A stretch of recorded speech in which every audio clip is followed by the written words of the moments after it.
Assalamualaikum warahmatullahi wabarakatuh. Shalom, Om Swastiastu, Namo Buddhaya, salam kebajikan.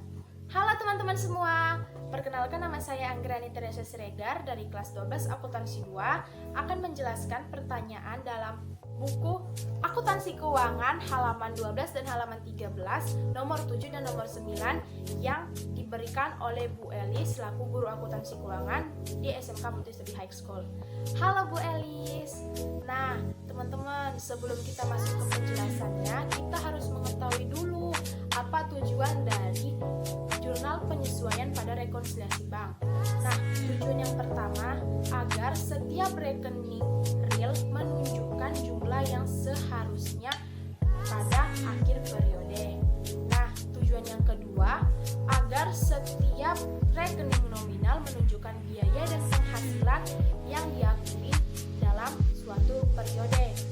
Yang ketiga, untuk mempermudah penyusunan neraca saldo debit dan kredit pada buku besar. Nah, teman-teman, yang tujuan yang keempat dari jurnal penyesuaian pada rekonsiliasi bank adalah untuk menentukan saldo-saldo akun buku besar yang sesuai dengan realita. Nah, itu tadi tujuan dari jurnal penyesuaian pada rekonsiliasi bank. Selanjutnya kita masuk ke penjelasan dalam soal nomor 7 dan nomor 9 halaman 12 dan 13 pada buku Akuntansi Keuangan. Jadi kita langsung aja ya teman-teman. Oke teman-teman, jadi di hadapan aku ini udah ada buku Akuntansi Keuangan dan buku besar ya untuk khusus akuntansi keuangan. Nah, tugasnya dari halaman 12, kita buka halaman 12. Nih, tugasnya nomor 7 dan nomor 9 pada halaman 13 dan nomor 7 pada halaman 12. Oke teman-teman, jadi soal yang pertama kita bahas adalah soal nomor 7 ya teman-teman. Nah, di soal nomor 7 ini adalah berdasarkan soal nomor 6, jurnal penyesuaian yang dibuat adalah. Nah, di sini kan dibilang berdasarkan soal nomor 6. Kita lihat soal nomor 6. Nah, di sini soal nomor 6 adalah saldo kas per 31 Juli 2017 menurut catatan kas PT Arjuna sebesar 5.680.000. Saldo menurut rekening koran pada bank tanggal 31 Juli 2017 sebesar 6.860.000. Nah, perbedaan tersebut karena cek dalam peredaran sebesar 750, hasil inkaso bank sebesar 625.000, biaya inkaso sebesar 15.000, setoran dalam proses sebesar 200.000, dan jasa giro sebesar 20.000. Nih teman-teman, pada soal nomor 6 ini sudah pernah dikerjakan ya teman-teman, dan jawaban yang kita dapatkan itu adalah sebesar 6.310.000. Nah, pada penjelasan nomor 7 ini kita sesuaikan dengan nomor 6. Kita cari nih ya teman-teman penyelesaian untuk jurnal penyesuaian pada soal nomor 6. Oke teman-teman, kita masuk ke penjelasannya ya teman-teman. Oke teman-teman, kita masuk ke penjelasan nomor 7 ya teman-teman. Nah, di sini kita tulis dulu diketahui hasil inkaso bank, biaya inkaso, dan jasa giro. Nah, kita buat namanya hasil inkaso bank sebesar 625.000, dan di sini biaya inkasonya sebesar 15.000, jasa gironya sebesar 20.000. Nah, di sini hasil inkaso bank sama artinya dengan piutang. Biaya inkaso sama artinya dengan biaya ADM. Lalu jasa giro sama artinya dengan pendapatan bunga. Nah, langkah berikutnya teman-teman, kita di sini kan hasil inkaso bank sama dengan piutang. Nah, berarti pada perusahaan kita menerima piutang, berarti di debit kita letakkan kas, piutangnya di kredit. piutang. Nah, di sini kan biaya hasil inkaso banknya sebesar 625.000. Hasil inkaso bank sama dengan piutang, berarti 625.000 dan di sini 625.000. Nah, biaya inkaso sama dengan biaya ADM. Di sini kan kita mengeluarkan yang namanya biaya. Berarti jika kita mengeluarkan, di sini yang di debit kita letakkan biaya ADM, sedangkan kasnya di kredit. Nah, biaya ADM-nya kan tadi totalnya 15.000. Di sini 15.000. Lanjut ke jasa giro atau pendapatan bunga. Nah, di sini karena kita menerima, karena dia pendapatan, berarti di sini kasnya di debit dan di kredit pendapatan bunga. Nah, di sini kan kasnya sebesar 20.000. Sini 20.000. Nah, ini dia tadi teman-teman langkah yang kedua. Kita masuk ke langkah berikutnya. Di langkah berikutnya ini kita menjumlahkan semua kas. Di sini kasnya di debit ada 2. Nah, ini kan debit.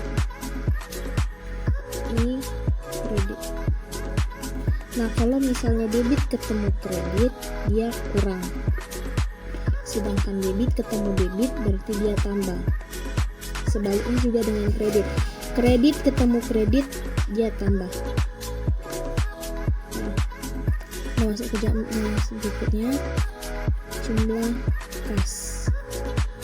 Kedua, tadi kasnya pada debit ada 625.000 ditambah 20.000, lalu pada kredit 15.000 berarti dikurang 15.000.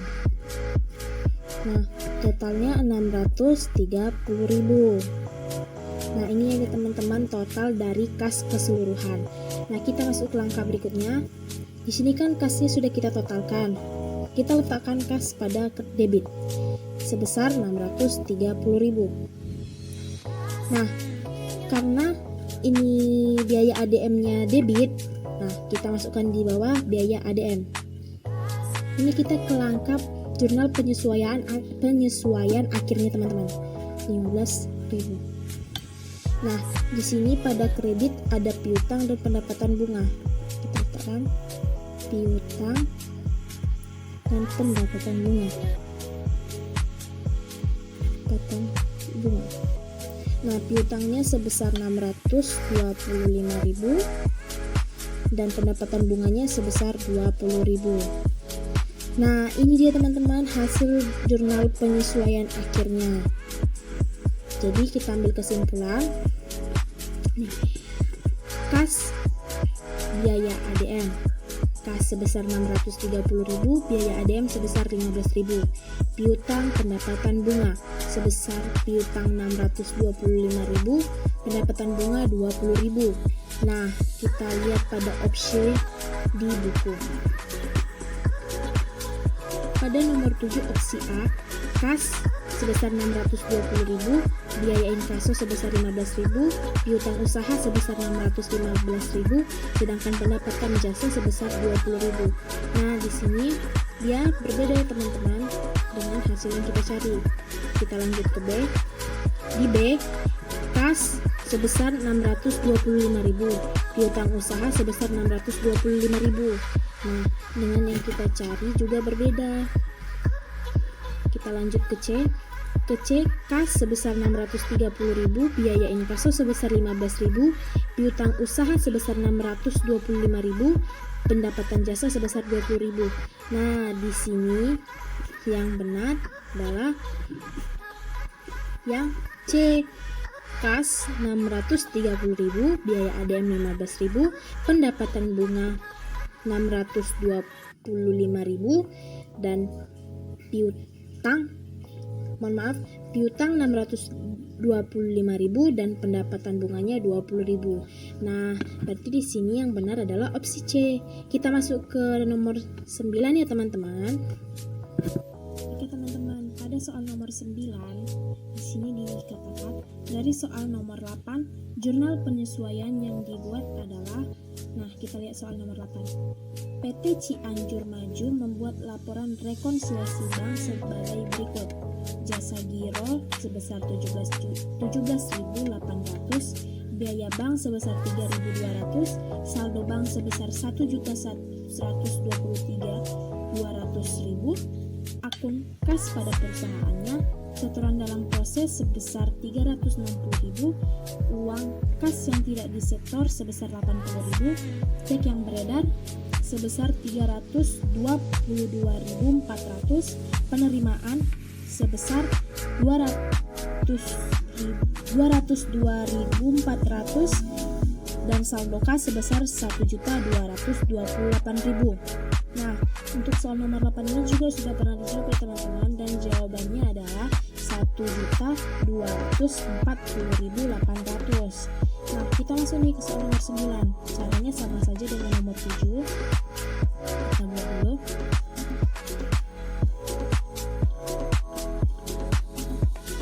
Nomor 9. Diketahui. Nah, jasa giro. Lalu biaya bank dan penerimaan sebesar. Nah, di sini jasa giro dibilang sebesar 17.800, biaya bank sebesar 3.200,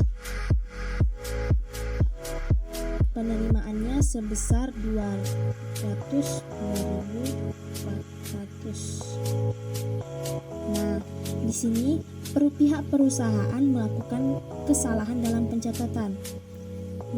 Di sini yang seharusnya dicatat 202.400, ini yang perusahaan catat 204.200. Nah, di sini nih perusahaan salah dalam pencatatannya. Nah, kita masuk ke langkah berikutnya. Jasa giro sama dengan pendapatan. Biaya bank sama dengan biaya ADM. Nah, di sini penerimaannya adalah sama dengan piutang. Oke, kita masuk ke langkah berikutnya. Nah, di sini kan tadi jasa giro sama dengan pendapatan, biaya bank sama dengan biaya ADM, penerimaan sama dengan piutang. Nah, langkah berikutnya adalah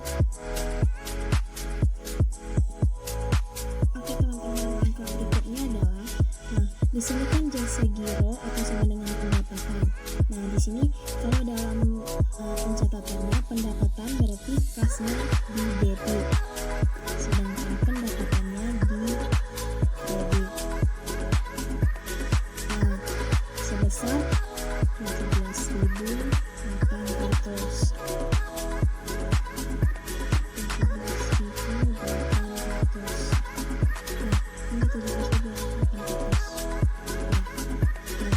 Kita masuk ke biaya bank. Ini di sini biaya bank sama dengan biaya ADM. Nah, karena dibilang biaya, berarti kita perusahaan melakukan pengeluaran kas. Berarti di sini kasnya di kredit dan biaya ADM-nya di debit.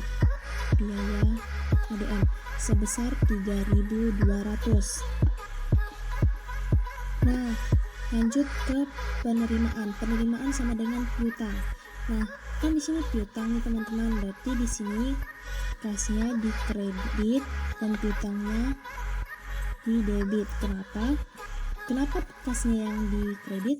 Karena di sini pihak perusahaan melakukan salah catat, jadi harus membayar lagi kepada perusahaan, kepada bank tersebut. Nah, di sini jumlahnya 1.800. Mengapa 1.800? Bukannya seharusnya 202.400. Nah, karena tadi kesalahan catat, yang perusahaan catatnya 204.200, yang sebenarnya adalah 200 2.400 dikurangkan. Nah, jadi 4.200 dikurang dengan 2.000. Terus 200 2.400 dan hasilnya 1.800. Nah, ini kan bagian debit, teman-teman. Ini bagian debit. Sama dengan ini yang bagian kredit. Sama dengan yang tadi, jika debit ketemu debit ditambah, jika kredit ketemu debit dikurang. Sebaliknya juga di kredit ketemu debit, kredit ketemu kredit ditambah. Nah, kita masuk ke langkah berikutnya. Di langkah berikutnya ini kita menotalkan semua kasnya. Nah, di sini karena kredit sama kredit berarti total kas ya sama dengan, kan kas di debit ada 17.800 dikurang dengan 3.200, dikurang juga karena ini kasnya di kredit ada 2 berarti ditambah 1.800 sama dengan 17.000 dikurang 3.200, 14.500.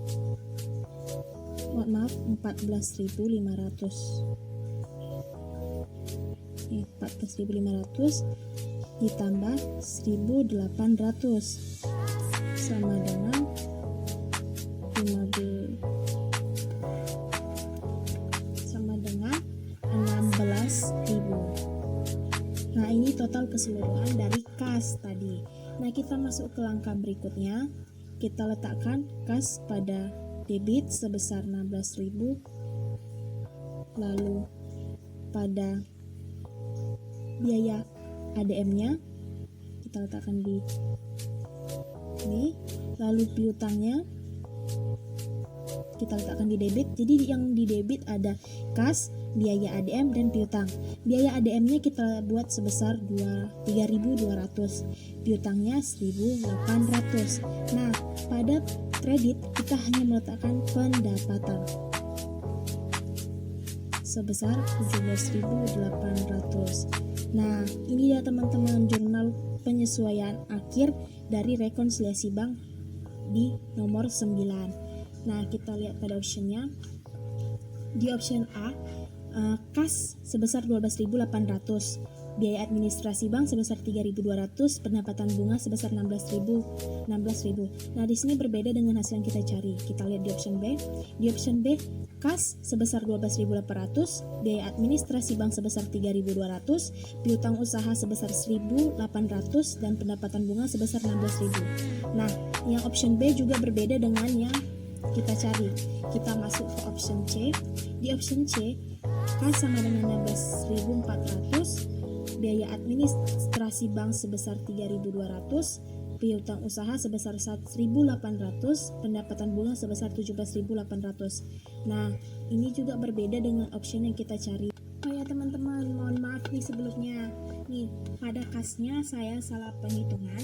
Di sini 17.800 dikurang 3.200 sama dengan 14.600. Sebelumnya saya buat tadi 14.500. Nih saya ganti jadi 14.600. Lalu ditambah dengan 1.800. Nah, jadi 14.600 ditambah 1.800 sama dengan 16.400. Nah, di sini kasnya yang sebenarnya adalah 16.400, biaya ADM-nya 3.200, piutangnya 1.800, dan pendapatannya 17.800. Nah, pada pilihan di sini yang paling tepat adalah di option C. Mengapa? Karena pada optionnya di sini kan yang seharusnya kan piutangnya di debit, tapi di sini dibuatnya di kredit. Nah, yang paling mendekati dari semua pilihan adalah option C. Nah, pada penjelasan saya kali ini, sekian dari penjelasan saya. Nah, itu dia tadi teman-teman penjelasan dari saya nomor soal nomor 7 dan nomor 9. Nah, sekian dari saya. Mohon maaf bila ada pengucapan atau salah dalam pengucapan kata-kata. Saya ucapkan terima kasih karena sudah menonton. Selamat jumpa dan selamat ketemu di video selanjutnya teman-teman. Bye-bye.